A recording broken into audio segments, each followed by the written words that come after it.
She came to Timmins with $40, a surveyor's transit she'd inherited from her father, and the kind of quiet that people mistake for shyness until they've been around it long enough to understand it isn't. The year was 1923, and the Beausoleil mine was failing. Everyone in the Porcupine district knew it. The shaft timbers were rotting on the second level, the assay returns had been disappointing for 3 seasons running, and the man who owned it had already started drinking in the mornings, which in that country at that time was a particular kind of goodbye.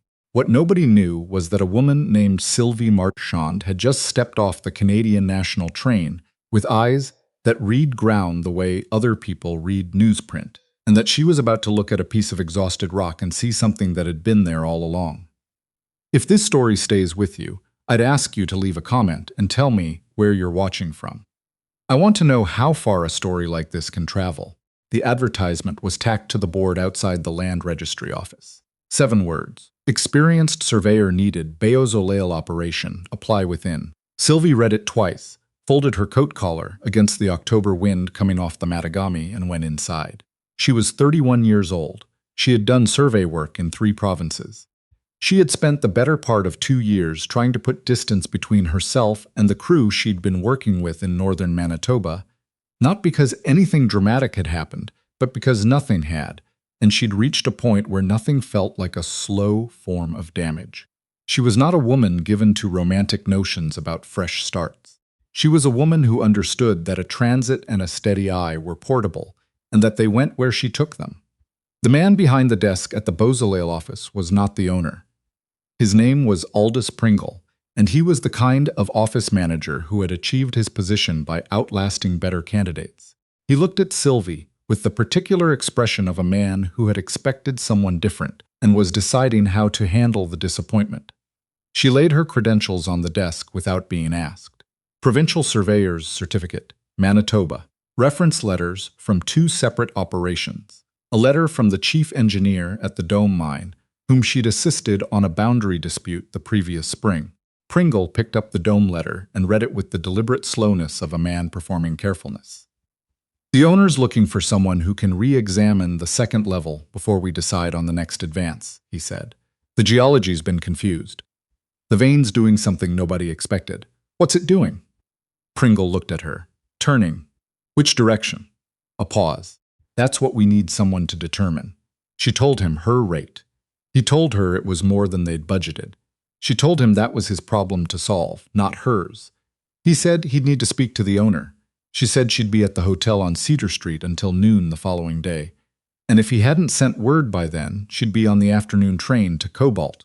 She was at the hotel eating breakfast at 9:30 the next morning when a boy came with a note. It said, "Terms accepted. Come when you're ready. G. Kessler." The Beausoleil mine sat on a low ridge 4 miles northwest of town, accessible by a road that had been graded once in 1918 and not maintained since. Sylvie hired a wagon and arrived at the surface buildings in early afternoon. The headframe was sound. The compressor shed was running, which meant someone was still maintaining the basics. But the yard had the specific look of an operation where people had stopped fixing things that weren't immediately critical, and she'd seen enough of those yards to know what they usually meant. Gordon Kessler came out of the dry building when the wagon pulled up. He was 52, though he looked older in the particular way that men look older when they've been underground for most of their adult lives and have recently started carrying something heavy on top of that.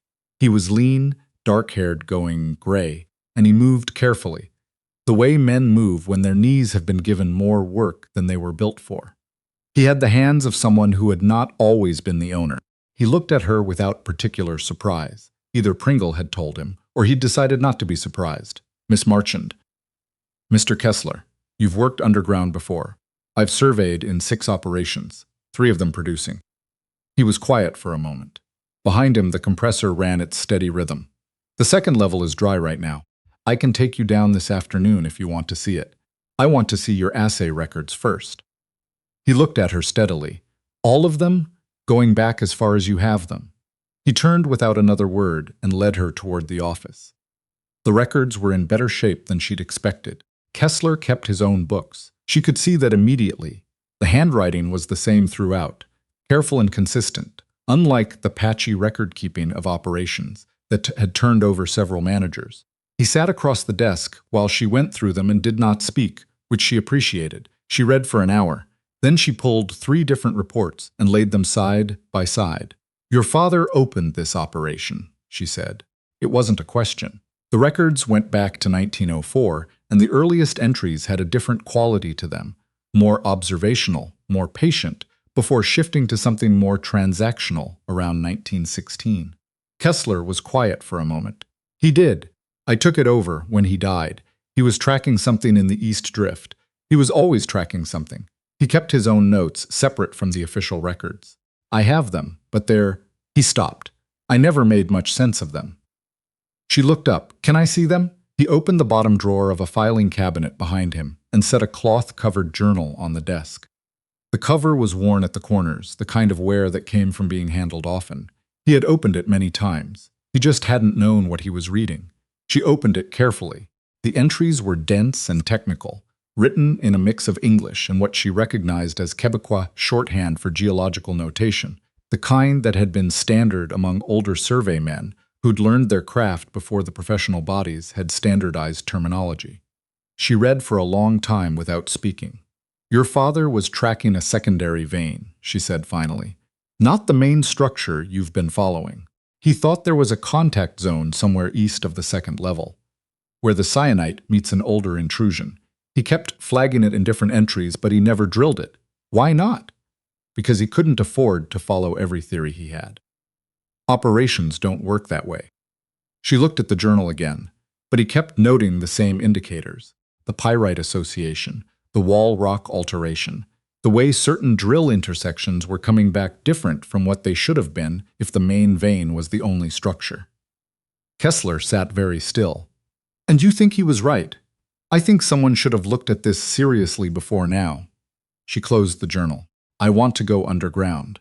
The second level was cooler than the surface, and smelled of wet rock and old timber, and the particular mineral sourness of a vein that had been worked for years. Kessler went down with her, and a miner named Rayal, who knew every foot of the working faces, which Sylvie found more useful than any map. She spent 3 hours underground. She looked at the working faces. She looked at the hanging wall and the footwall. She looked at the timber sets and noted where water was coming in and where it wasn't. She did not say much. Rayal pointed things out when she looked at something for too long, and she asked specific questions that made him glance at Kessler once or twice, because they were the kind of questions that came from knowing what she was looking at. On the way back to the surface, she stopped at a section of the East Drift that ended in a timber bulkhead. The rock face beyond it was visible through a gap in the planking. "This is the farthest extent of the East Advance? We stopped it in 1921, Kessler said. Grades dropped off. She looked at the rock face for a long time. The lamp threw enough light to show the character of the wall, and what she saw made her set her hand flat against the surface, which she did not usually do. The rock had a quality to it she recognized from her father's notes, a particular texture in the altered zone that old survey men used to call the change. A shift in the mineralogy that, if you knew what you were looking for, suggested proximity to something deeper. "When did your father's journals stop?" she asked. Kessler said, "November 1915. He died that December." She didn't say anything to that. She took out her notebook and wrote several things down, and then stood looking at the east face for another minute before she turned back toward the drift. "I need 2 weeks, she said. "To do what?" "To understand what's actually in this ground." She was up before the surface crew the next morning. Kessler arrived at the mine at 6:30 to find the office lamp already lit, and Sylvie at the desk with his father's journal open alongside her own survey notebook, cross-referencing entries with a precision that had given the desk's original, careful order a new and more complex arrangement. She spent the first week doing exactly what she'd said, understanding. She walked every accessible foot of the second level, taking measurements, noting rock characteristics, comparing what she observed against both the official assay records and the elder Kessler's private notations. She had her transit brought down in pieces and set up 2 instrument stations in the East Drift. She made measurements that took most of one afternoon and that Rayal watched with the expression of a man who had been underground for 20 years and was seeing something done for the first time. What she was building was not a complicated theory. It was a straightforward one that had been sitting in the available evidence for 8 years, waiting for someone to look at all the pieces at the same time. On the 8th day, she came to find Kessler in the surface workshop where he was repairing a pump assembly. "Sit down," she said. He set the pump part down and sat on a bench. She stood in front of the workbench and opened her notebook. "Your father spent his last operational season following a geological argument that nobody around him understood well enough to pursue." She turned the notebook toward him. "The main vein you've been chasing is real, but it's shallow. It's pinching because the host structure is pinching. You're near the bottom of the primary ore chute, and that's why grades have been declining. Every assay return for the past 4 years is consistent with exactly that." Kessler was very still, but your father believed there was a second, unrelated structure in the east, not connected to the main vein, a separate mineralized zone associated with a contact between the syenite and an older volcanic sequence. He wrote about it 17 times in that journal. He cross-referenced it against 3 different drill programs. She paused. He was right. "You know that from looking at the face.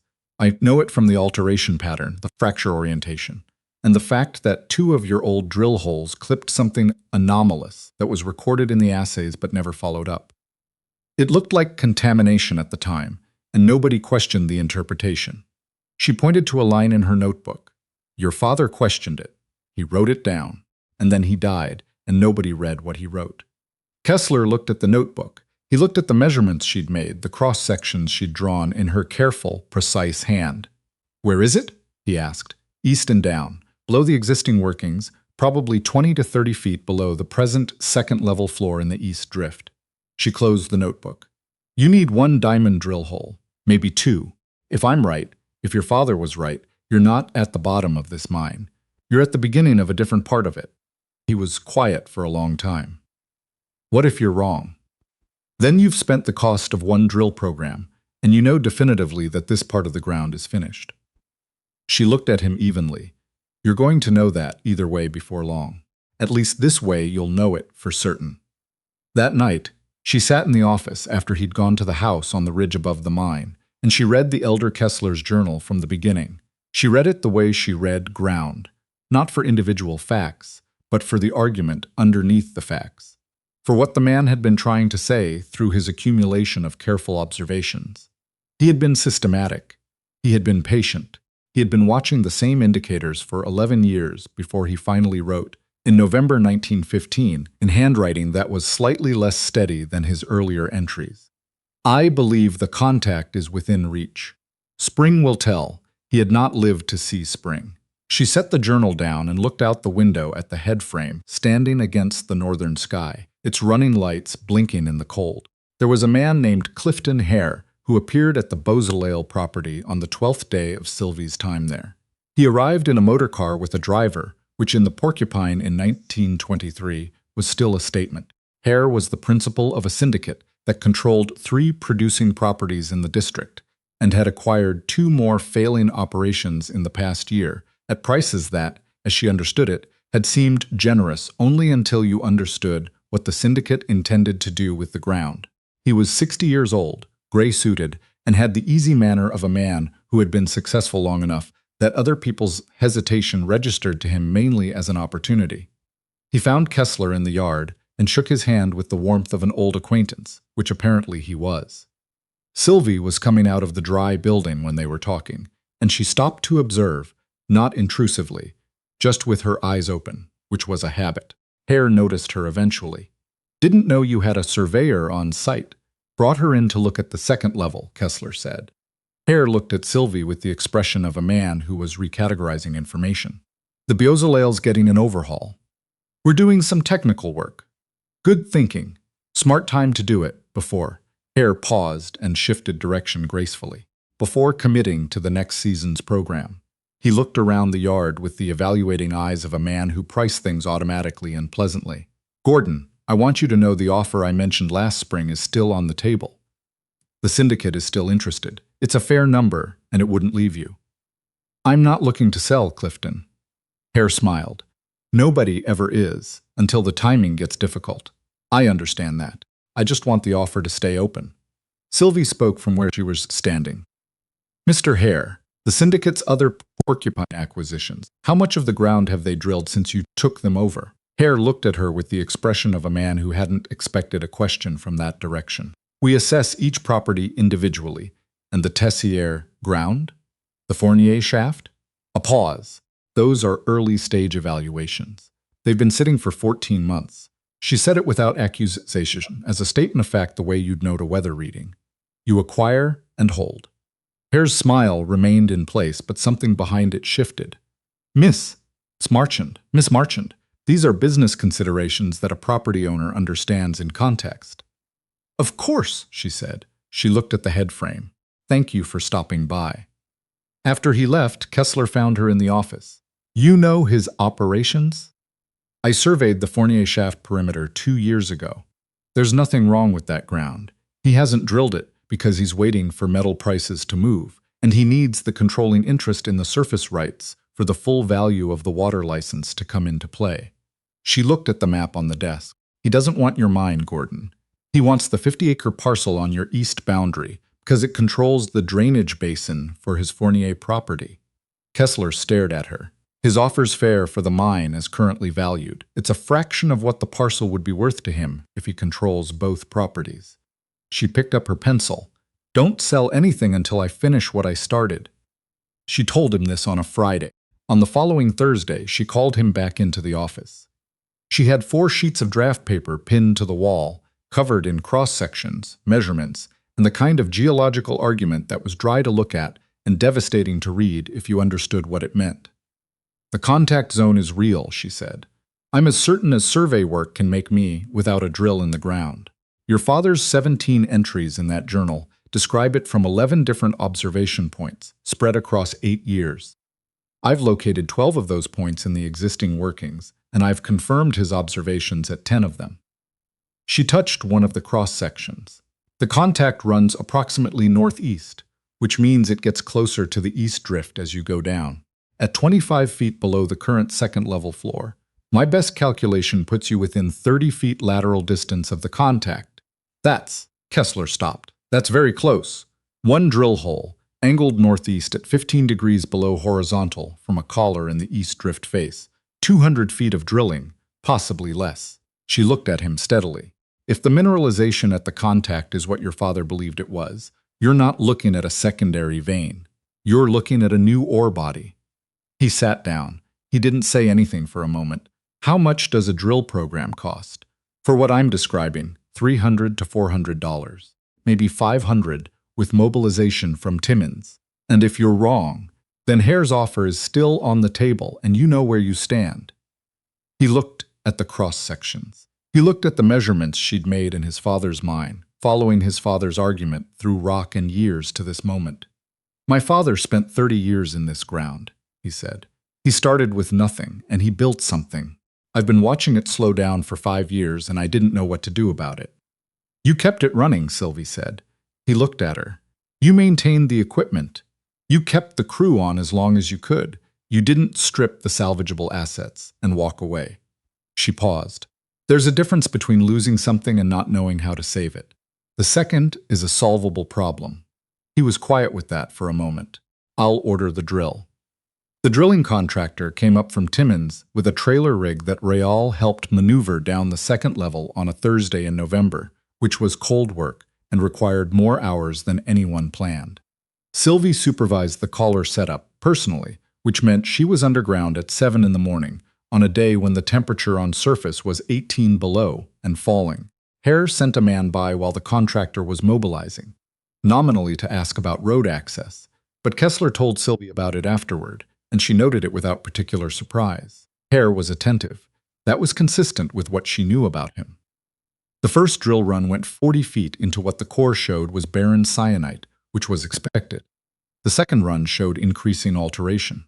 The third run, at 90 feet from the collar, came back with core that Sylvie laid out on the core box tray in the east drift and looked at for a long time. She called Kessler underground. He came down the ladder and along the drift to where she was crouching beside the core box with a lamp. She pointed at a section of core about 6 inches long in the middle of the third run. Even in the lamplight, the metallic luster was visible. That's the contact zone, she said, and that's visible gold. Kessler looked at the core for a long time without speaking. She had seen men in this moment before, the moment when a geological theory became a physical fact, and she had learned to give them the time they needed. Some of them laughed, some of them swore. Kessler just went very still and looked at the rock that his father had spent the last 11 years of his life trying to find. He was right, he said finally. It came out quietly, not triumphantly. He was right, she said. He was right, and he knew it, and he just didn't live long enough to prove it. Kessler put his hand on the edge of the core box, not on the gold-bearing section, beside it. The way you'd touch something that was almost too significant to touch directly. They brought the core to surface that afternoon, and she sent a chip sample to the assay office in Timmins by the evening freight. She did not tell Kessler what she thought the result would be, because she did not make promises about ground. But she had looked at a lot of core in her life, and what she'd seen in the third run had given her a specific feeling in her chest that she'd learned over years to take seriously. The assay result came back in 6 days. $42 per ton over a 4-foot intersection. Kessler read the paper at the kitchen table in the house on the ridge. Sylvie sat across from him with her coffee and waited. She could feel the silence change quality from the cautious kind to something that had more weight to it, the weight of something important that had just been confirmed. "It's real," he said. "It's real, and it's at the beginning of what it could be. One intersection isn't a mine. It's a reason to keep drilling. But it's your reason. What do I do about hair?" She thought about it. "Nothing yet. Don't respond to his last message. Don't confirm or deny that the drill program found anything. If he hears the contractor was down here, which he probably will, let him wonder." She paused. "You need to put a second hole in before you change your position with him, because one hole could be a fluke, because you want your hand to be as strong as it can be before you show it." He looked at the assay paper. He looked at it for a long time. "My father's been dead for 8 years, he said. He spent 30 years building this operation. He died before he could tell me what he thought was down there." A pause. "And you found it in 2 weeks. I found what he left for someone to find," Sylvie said. "I just happened to be the one who read the journal." The second hole went in 2 weeks after the first, collared 12 feet north of the original station, and angled to test the lateral extent of the contact zone. It intersected gold-bearing mineralization at 83 feet, higher grade than the first hole, over a 6-foot interval that the assay office returned at $61 per ton. The day that result came in, she went to find Kessler in the workshop. He was not repairing anything. He was sitting on the bench with his hands in his lap, looking at the wall. "You already heard," she said. "Rael told me." She sat across from him on a stool. 2 holes is a pattern. It's not a mine reserve, but it's enough to change your options." "What are my options?" 3 of them. You can develop the new zone yourself, which requires capital you probably don't have. She held up a finger. You can bring in a partner with capital, someone with an interest in your success rather than your property. She held up a second finger. Or you can use what you know to renegotiate with Thir from a position where you understand your ground better than he does. A third finger. Which you now do. Kessler was quiet. "What would you do?" "I'm a surveyor, not an owner. I'm asking what you'd do." She thought about it honestly. "I wouldn't give Thir anything until I had a third hole in the ground and a proper technical report written up and filed, because right now the value is in what you know that he doesn't. The moment he knows it, your advantage disappears." She paused. "And I'd get a lawyer who understands mining properties to look at his original offer document, because there's a clause in those syndicate offers that sometimes allows them to revisit the price after a technical disclosure. You want to understand the terms before you change your situation." Kessler looked at her. "You read his offer document?" She had read it when Pringle had inadvertently left a copy on the edge of the desk during a conversation she hadn't been invited to but had been present for. She did not say this. "I'm observant," she said. He exhaled slowly. Then he said, "There's a lawyer in Timmins. He handled a water rights matter for my father in 1912. He's still there. Go see him. This week." The lawyer's name was Claude Fontaine, and he occupied an office above a hardware store on 3rd Avenue. It had the particular quality of offices occupied by men who have been doing exactly one thing for 30 years and have become very good at it. He reviewed Thir's offer document while Kessler sat across from him, and Sylvie sat to the side and listened. Fontaine was 65, compact, with the precise movements of a man who measured everything twice before committing to it. He put on reading spectacles from his breast pocket and read without speaking for 12 minutes. Then he took the spectacles off and held them. "The price is fair for the property as represented at signing," he said. "But there is a clause, here, paragraph 9, that provides that in the event of a material change in the assessed value of the surface parcel, either party may request a re-evaluation of the transaction terms before closing." Kessler leaned forward. "What counts as material change?" "A new technical finding that alters the value assessment would likely qualify." Fontaine looked at him steadily over the desk. "So would a survey-supported discovery of previously unidentified mineral resources." Sylvie spoke. "Which means if Kessler signs the current offer and then the drill results become known, Thir can invoke the clause and renegotiate upward." Fontaine looked at her. "That is one reading. Is there another?" A pause. "The clause runs both ways. If Mr. Kessler requests re-evaluation based on new technical findings before signing, that also falls within the provision's scope." Kessler understood that a moment before she did. "So I can go to Thir now, tell him the technical situation has changed, and request a revised offer." "You can make that request. Whether Thir agrees to re-evaluate depends on what he thinks the new situation is worth to him." "He doesn't know what it's worth yet," Sylvie said. "Not precisely." Fontaine set his spectacles down carefully on the desk. "Then I'd suggest that before any communication with Mr. Thir, Mr. Kessler ensure that his own technical documentation is complete and formally recorded." He looked at Sylvie. "A signed survey report, filed with the provincial recorder's office." She had been keeping the field notes and cross-sections from the start. The report took her 4 days to compile into a clean document. She wrote it the way she had been trained to write them, precisely, factually, without overstatement, with every claim tied to a measurement, and every measurement dated and sourced. 19 pages. She filed a copy with the provincial mining recorder in Timmins on a Tuesday, which made it a matter of public record. The next day, Clifton Thir sent a man to the mine with a message. He'd heard about the drill program. He was interested in discussing the situation. His offer remained open, and he was prepared to discuss revised terms. Kessler read the message in the yard and gave it to Sylvie without comment. She read it and handed it back. "He heard from the assay office," she said, "or from the drill contractor. Probably the assay office. Those results are not confidential. He knows something changed. He knows you drilled. He may not know the grades yet." She looked at the headframe. "Don't respond until after your meeting with Fontaine next week. Let him sit with not knowing. He's not the kind of man who sits comfortably with not knowing." "No," she said, "he isn't." The following 2 weeks were careful ones. She drilled a third hole, which intersected the contact at a slightly greater depth, but confirmed the lateral continuity of the zone. She updated her report and filed an addendum with the recorder. She went through Kessler's surface claim boundaries with the transit and confirmed that the east parcel, the 50 acres Thir actually wanted for the drainage basin, was entirely within the Beausoleil holdings, which she had suspected but needed to verify with instrument rather than assumption. Kessler rode into Timmins on a Thursday for the meeting with Fontaine and came back late in the afternoon with a leather satchel that had the particular weight of papers that matter. "Fontaine is writing Thir's solicitor," he said, pulling off his coat in the doorway.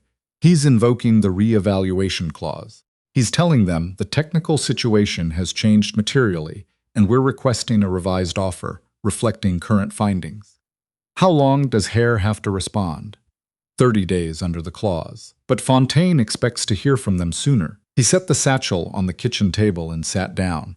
He looked tired in a way that had more peace in it than the tiredness she'd seen on him when she arrived.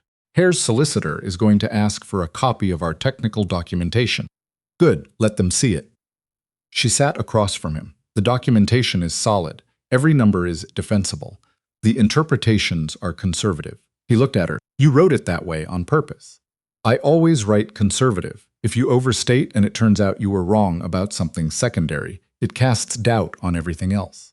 If you're conservative and it turns out even better than you projected, that's a different conversation."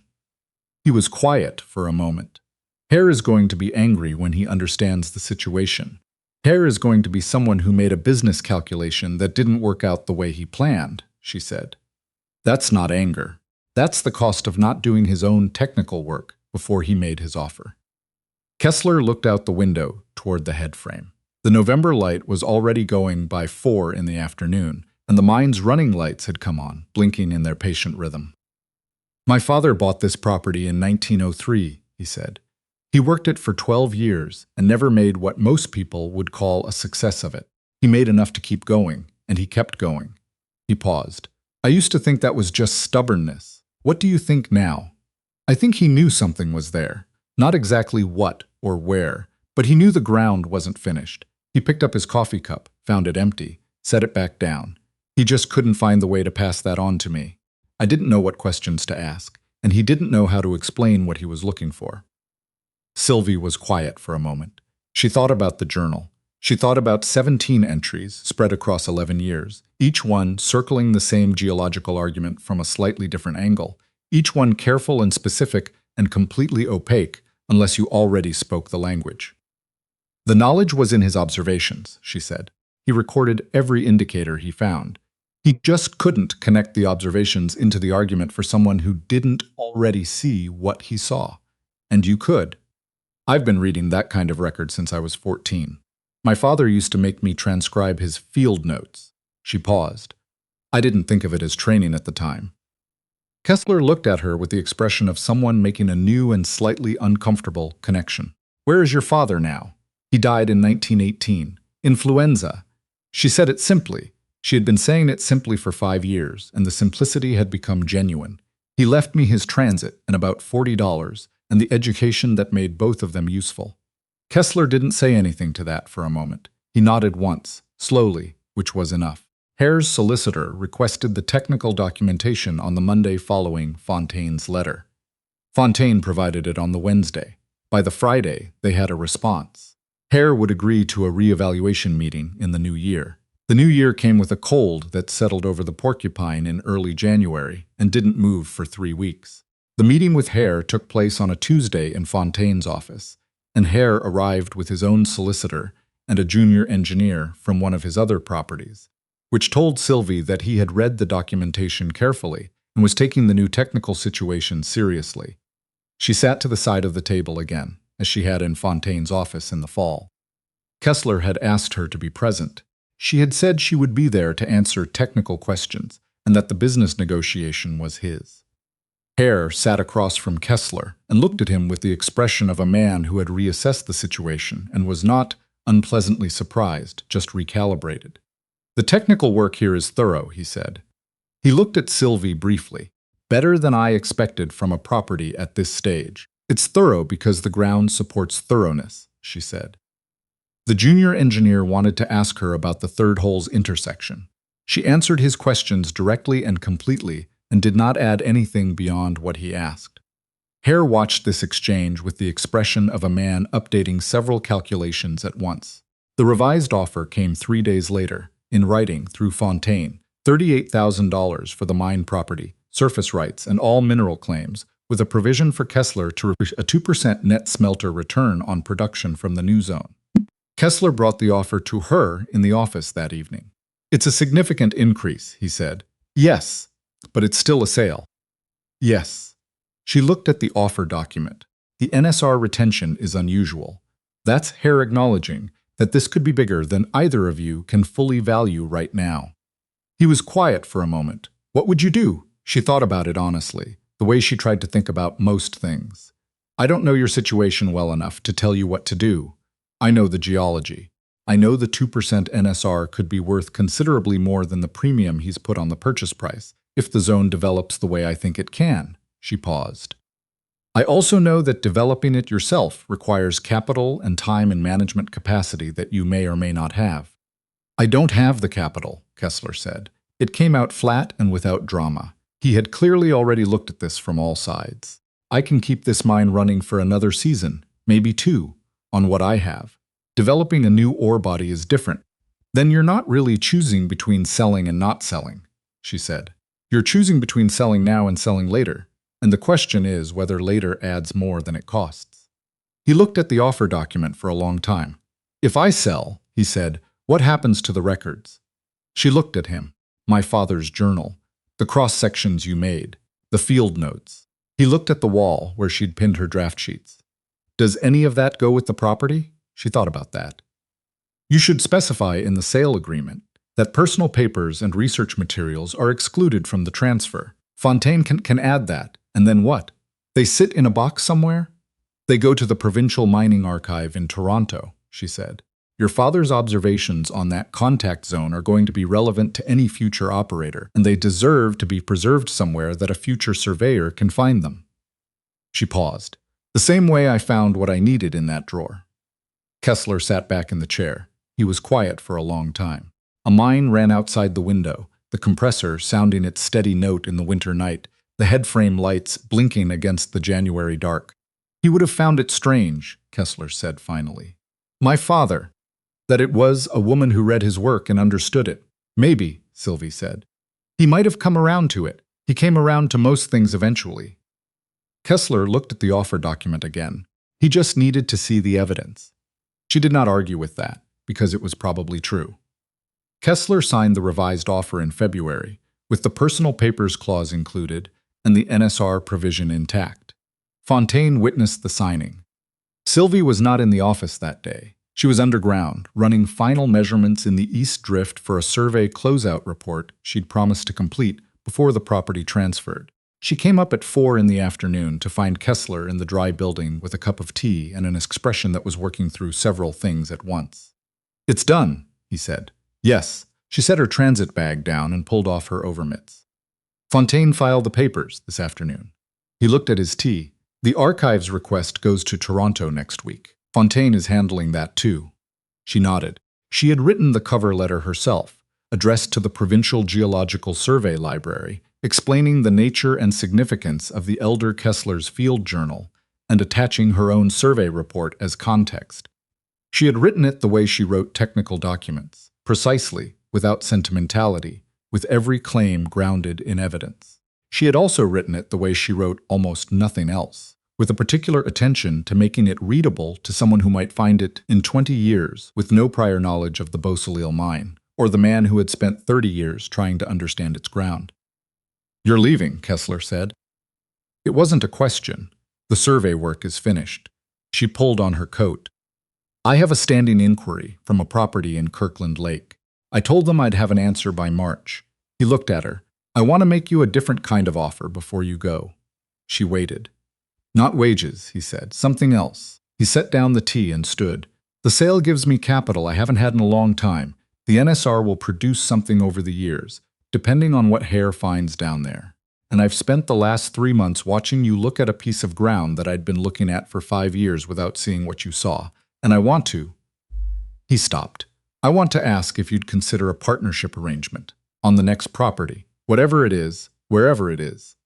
Sylvie looked at him. I can manage operations, he said. I know equipment. I know crews. I know what it takes to keep a mine running through a hard winter. What I don't have is your eye. He was direct, the way he said everything. And I think those are different skills that fit together. She was quiet for a moment. She thought about $40 and a transit and 8 years of moving from one property to the next. She thought about what it meant to be technically indispensable and professionally invisible, and how those two things had gone together so consistently in her experience that she had begun to think of them as permanent conditions rather than circumstances. Ask me again in the spring, she said. When the Kirkland Lake work is done, and I know what that property actually is. That's not a no. No, she said. It isn't.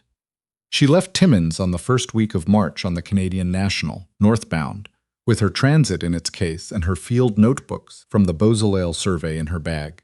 The bush was deep in snow outside the train window, broken occasionally by the dark geometry of a headframe or a clearing where a settlement had made its thin argument with the land.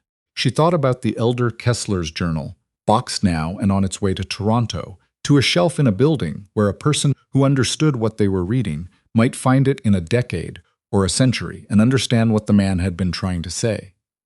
She thought about knowledge and what it cost when it couldn't cross the space between one person and the next. She thought about how most things disappeared not because they were wrong, but because no one was paying attention at the right time. The train moved north through the winter bush, and Sylvie Marchand opened her own field notebook to a fresh page and began to write down everything she'd observed in the east drift of the Beausoleil mine that she hadn't had room for in the formal report. Not for anyone in particular, just because the ground had been honest with her, and she believed in returning the courtesy. She wrote until the light failed, and the window became a dark mirror, and the train carried her north through the Ontario winter, through the rock and the cold, and the enormous patient indifference of the shield, toward the next piece of ground that was waiting for someone to read it.